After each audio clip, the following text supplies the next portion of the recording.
Assalamualaikum traders. Saya Mugris untuk Dynamics. Kali ini saya akan membawakan uh, mengenai dengan asas fundamental analysis dan juga penggunaan technical analysis. Okay. Okey, sebelum memulakan sesi ini, saya ingin melihatkan disclaimer. Apa yang saya sampaikan di sini semuanya adalah berbentuk pendidikan saja dan bukan sebagai salah satu nasihat pelaburan, ya. Okey.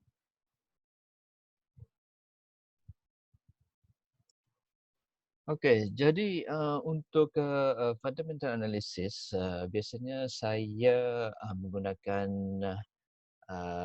Yahoo Finance. Saya mendapati Yahoo Finance is much better daripada investing.com ataupun platform yang lain, kerana ia mempunyai lebih banyak information ataupun data, serta ianya still free, kecuali ada beberapa feature yang you have to you kena access melalui subscription. Okey, sebagai contoh di sini kita menggunakan Facebook. Saham Facebook, I think banyak yang familiar dengan Facebook. Dan stick ticker untuk Facebook ialah FB. Facebook adalah di antara komponen Nasdaq di pasaran global. Jadi yang paling penting di sini, apa yang you all kena lihat di sini ialah first thing, first of all, dia punya 52-week range, ya. So kena tahu ni the 52-week range. Jadi kita dapat tahu paras tertinggi pasar saham Facebook ini. Jadi this is very important untuk melihat saham ini sama ada ia bergerak hampir kepada 52-week high ataupun telah pun mencapai a new 52-week high. Selain itu, yang penting bagi saya di sini, yang lain ini okey. Walaupun di sini ada menyatakan fair value and all that thing, it's okay. Okey lah. Untuk penyurang melihat analisis yang telah pun dilakukan oleh Yahoo Finance. Okey. Yang important selepas ini, of course, financial and holders. Tapi saya go through dulu dengan holders. Holders ini untuk melihat berapa banyak institusi yang memegang saham Facebook. Ini amat penting, ya, kerana institusi ini, pedagang-pedagang serta pelabur-pelabur institusi amat penting untuk menggerak ataupun membuat pergerakan untuk harga pasaran saham Facebook. Yang penting di sini pemegangan saham oleh para institusi amat tinggi di sini. Supposed to be adalah more than 50% lah. Di sini is nearly hampir 80% dipegang oleh para institusi sama ada pedagang ataupun pelabur. Dan top institutional sini kita dapat familiar dengan Vanguard Group, BlackRock, State Street, ya. Dan ini adalah pemegang-pemegang ataupun institusi-institusi yang memang tersohor lah dan memang mempunyai kaliber ataupun credibility yang tinggi serta integriti yang tinggi. Dan mereka ini institusi ini biasanya memegang saham yang begitu banyak, ya. Kalau you all lihat di sini, Vanguard Group ini hampir 200,000, BlackRock hampir 160,000, bukan 160,000, ini 160 juta saham, ya. Di sini pula hampir 200 juta saham. Okey.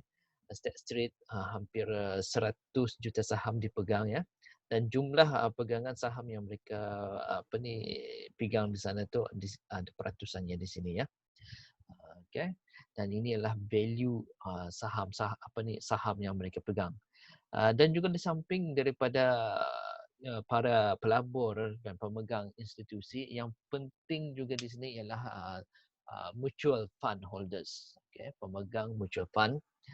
Termasuk di sini kita lihat macam Fidelity, Vanguard pun ada, Group Fund of America dan banyak lagi ya. Jadi ini juga amat penting untuk melihat analisa fundamental yang ada pada Facebook. Dan juga yang penting di sini macam mana prestasi financial yang dari segi revenue dan juga earnings. Ini adalah dari segi annual, yang mana kita dapat melihat di sini dari segi annual dia punya revenue terus meningkat dari tahun ke tahun, dan juga earnings memang pada tahun 2019 ini reported yang 2019 menurun sedikit daripada 2018. Kita tukar juga apabila kita melihat fundamental analysis ni, kita tukar kepada quarterly juga dengan prestasinya, sama ada prestasi Facebook ini in terms of earnings sama ada meningkat ataupun tidak. Pada kuartal yang baru ini, suku kewangan yang baru, Facebook turun sedikit daripada suku yang terdahulu, iaitu pada suku terakhir 2019, dan juga dia punya revenue pun menurun sedikit ya. Walau bagaimanapun ada perkembangan yang lain, dan juga yang penting di sini yang masih lagi positif, itu yang penting. Dan perbezaan di antara one quarter to another quarter ni, kalau boleh dia punya percentage change itu mestilah double digit lah, perbelasan persen, ataupun yang paling baik 20% ke atas lah ia punya percentage change yang tu kan, daripada suku daripada one quarter to another quarter, dari satu suku kepada satu suku ya, kewangan. Kalau kita membandingkan suku kewangan yang terbaru ini, the first quarter of 2020, kita mesti membuat penilaian the previous year punya quarter, maknanya quarter yang terdahulu di sinilah. Okay.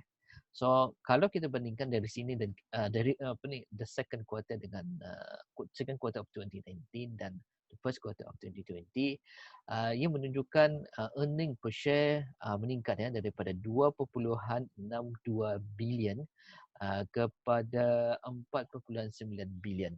Jadi ini memperlihatkan earnings Facebook meningkat daripada tahun kewangan yang terdahulu ataupun sesi suku kewangan yang terdahulu. Okey. Sebab itulah kita dapat melihat pergerakan harga saham Facebook kini telah pun meningkat akibat daripada penelitian fundamental dari segi dia punya earnings. Walaupun pada dasarnya revenue pun sebenarnya meningkat ya, daripada 16.89 bilion kepada 17.74 bilion. Walaupun pada dasarnya kalau dibandingkan dengan suku kewangan yang terdahulu pada the last quarter of 2019 menurun ya, kalau kita bandingkan dengan suku kewangan yang terbaru ini yang tahun the fourth quarter of 2019, Facebook mencatatkan revenue of 21.08 billion dan earnings of 7.35 billion.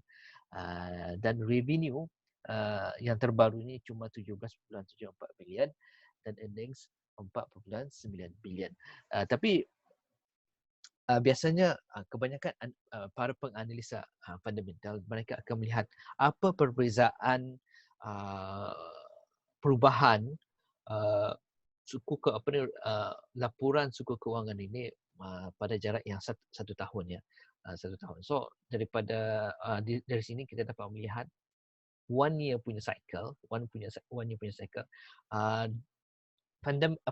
earnings dan juga revenue Facebook telah pun meningkat pada masa setahun ya. Okay, dari second quarter of 2019 to the first quarter of 2020 yang meningkat. Okay, jadi dari sanalah how we can analyze sama ada penjualan, dari segi penjualan dan juga pendapatan meningkat ya. Itu yang amat penting lah untuk melihat fundamental analysis. Uh, di sini financial is more towards if you can go through, tapi bagi saya yang telah pun dilihatkan tadi itu dalam folder satu, seperti yang di sini ya, the snapshot is more than enough for us to understand sama ada Facebook mempunyai peningkatan dari segi revenue dan earnings.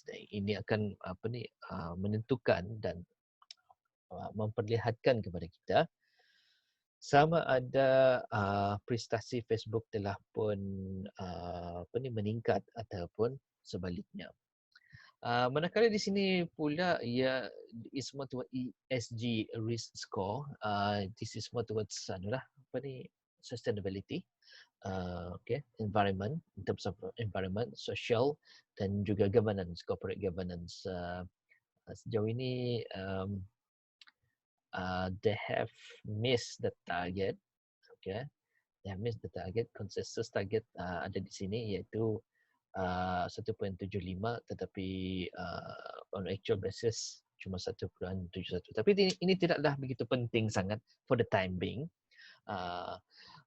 Barangkali ia akan more towards very important barangkali if you all, setiap negara ataupun setiap pelabur di dunia ini memerlukan setiap syarikat-syarikat di dunia ini mematuhi ESG, iaitu mesra alam sekitar, juga mesra kepada sosiologi dan patuh kepada corporate governance. Dari sini kita dapat melihat juga integrity, credibility dan juga honesty lah, in terms of honesty dalam membuat perniagaan di dalam sesebuah syarikat. Okay, itu yang penting. Dan if you want to go through on this income statement pun boleh from 2016 until to date sehingga laporan kewangan yang terkini. And if you want to know more about the income statement more than this lebih daripada tahun yang dipaparkan di sini, so you have to subscribe, you have to pay more lah. Okay, you can also membuat analisa mengikut quarterly basis. So you can membuat analisa what's the total revenue dan operating expenses-nya, revenue-nya, diluted ataupun biasa EPS-nya, EBITDA, if you are very good lah in accounting terms. Tapi again, bagi saya ini sudah cukup untuk memperlihatkan kedudukan Facebook, prestasi Facebook ya. Okay.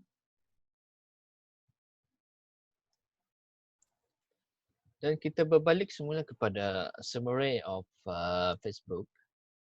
Dari sini kita dapat melihat juga again fair value. Sama ada fair value ini it's lain, tapi masa ini it's near the fair value. So kalau kita mengikuti for value investing, principal value investing, we can start to do investment lah for this Facebook. Of course, saya sendiri memang telah pun memegang beberapa unit saham di dalam Facebook. I think not more than 20 unit of saham Facebook saya pegang at the moment. Tapi saya akan increase lagi pegangan saham dalam Facebook ini tertakluk kepada pergerakan harga. Dan di sini juga kita dapat melihat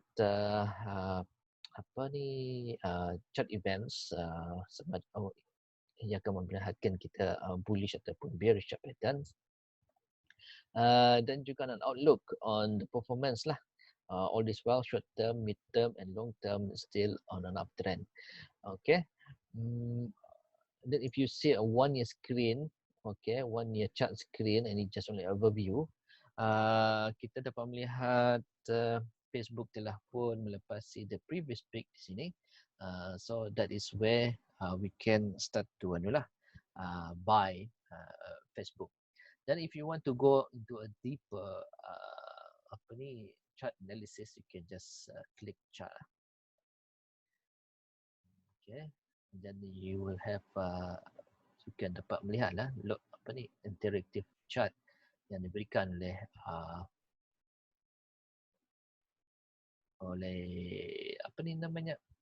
Facebook. Okay.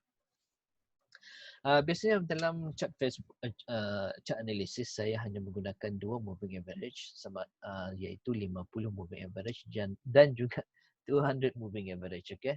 Ini bagi menentukan ke mana arah tuju harga pasaran Facebook. Saya tidak menggunakan any other indicators yang lain kecuali dua ini saja moving average. Simple moving average, saya tidak menggunakan exponential. Cuma simple moving average dan juga volume untuk menganalisa sama ada harga Facebook itu didokong oleh volume. Dan kalau kita lihat di sini okay, seperti di sini ya, hopefully I can use this one. Horizontal line. Okay, this is the B, right? Okay. Dia telah tembus resistance line ataupun rintangan, paras rintangan. Paras rintangan di sini ialah pada harga $224.20. Dia telah melimpasi harga tersebut pada hari 20 hari bulan. 20 hari bulan ya. Dan di sinilah kita melihat sama ada Facebook ini is the right time to buy. Kita mesti memastikan the bullish candle yang ada di sini disupport dengan an increase in volume. Ni volume di sini ni, di bawah ni is increasing than the day before. Dan ini menandakan ataupun menunjukkan banyaknya kuasa pembelian ataupun minat pembelian dalam Facebook. Okay. And if you aggressive enough, you can buy around here juga. Okay, around this level if you want. Okay. Di sini if you're aggressive and if you know how to handle that risk kalau sekiranya dia reverse balik. Yang penting the bullish candle again, the bullish candle selepas dia melipasi rintangan paras rintangan di sini, volumenya mesti juga naik daripada volume yang hari sebelumnya. Itu yang penting ya. Walaupun di sini the moving average belum lagi crossover kepada yang 50 moving average ini belum lagi crossover to the 200 moving average. Apa yang saya lihat di sini yang penting, yang asasnya saja, yang penting harga Facebook telah pun melepasi rintangan 200 moving average. Pasal the 200 moving average punya kuasa rintangan, kekuatan rintangannya adalah lebih kuat daripada kuasa rintangan yang diberikan oleh 50 moving average. This is the 50 moving average. Jadi sesudah ia melimpasi 200 moving average, maknanya the momentum, price momentum untuk Facebook is very strong. When it's very strong, that is the time for you to start to buy. Okay, that's the thing lah. Tapi it's up to you how to trade this Facebook, depend on individual trading plan dan juga trading system. Okay. Tapi biasanya saya sarankan kepada traders, prinsip trading saya, I buy high and sell high. So biasanya saya akan membuat pembelian di kawasan sini and then akan membuat penjualan di harga yang tertinggi juga. Saya kurang dan tidak menggunakan sistem buy low sell high kerana banyak apa ni, kalau kita membuat statistics, you have to do your statistics, back testing sama ada sistem buy low sell high mempunyai peratusan uh, sukses yang lebih tinggi berbanding dengan buy high sell high. Bagi saya bagi saya buy high sell high still my favorite. It has a good apa ni success ratio berbanding dengan menggunakan trading system buy low sell high. But again, terpulang kepada individu, saya lebih suka kepada sistem trading system buy high sell high. Okay, so that's how we do technical analysis, fundamental analysis dan juga technical analysis.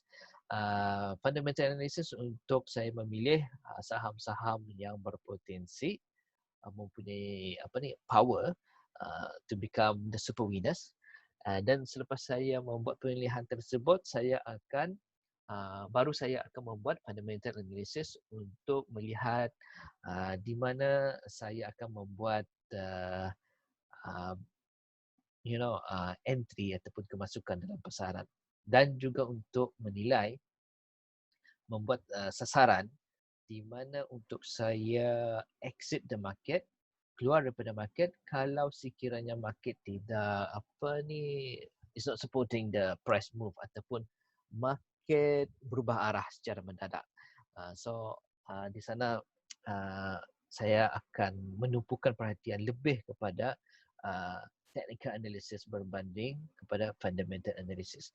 You have to understand fundamental analysis seperti yang saya kongsikan sebelum ini. Fundamental analysis adalah untuk membuat saringan ataupun filtering, screening syarikat-syarikat mana yang berpotensi. Lepas tu baru kita menggunakan fundamental analysis, technical analysis, baru kita menggunakan technical analysis untuk membuat entry, untuk membuat analisa take profit, profit level atau profit target, dan juga di mana we going to exit, where is the stop loss. Okay. So setakat ini saja. And if you have any question, any persoalan, sebarang persoalan, just boleh mengajukan soalan dalam Telegram channel ini. Okay. Saya Mukris untuk Kuan Dynamic.